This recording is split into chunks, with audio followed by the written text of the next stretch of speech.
Kawalan ng CR at maayos na bubong sinita ng LTFRB sa ilang terminal ng mga pampublikong sasakyan. Narito ang report.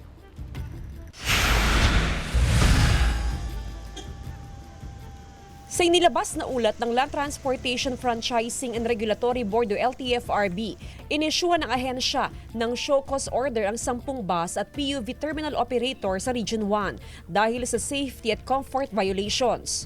Kabilang sa mga inisyuhan ng show cause order, ang pamunuan ng 4 na bus at PUV terminal sa Alaminos City, 4 din sa Dagupan City at 2 sa San Fernando City, La Union.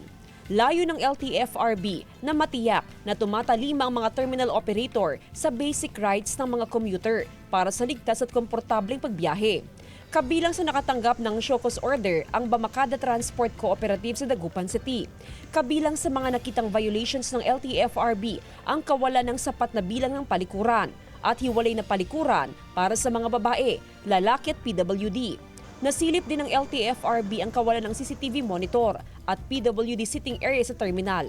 Dapat din daw na sementado ang flooring ng terminal at maayos ang bubong para matiyak na may masisilungan ng mga pasahero.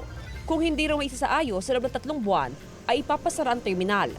Siyempre, gagawin namin yun para, kasi pag hindi namin gagawin yun, isasarado yung terminal namin tapos babawiin yung parangkisa namin.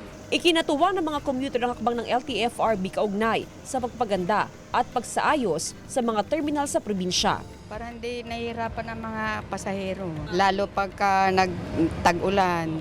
Mas quality at matatawag na komportable lahat ng pasahero. Kasama si Daryl Peralta, Jasmine Gabriel Galban, One North Central Luzon.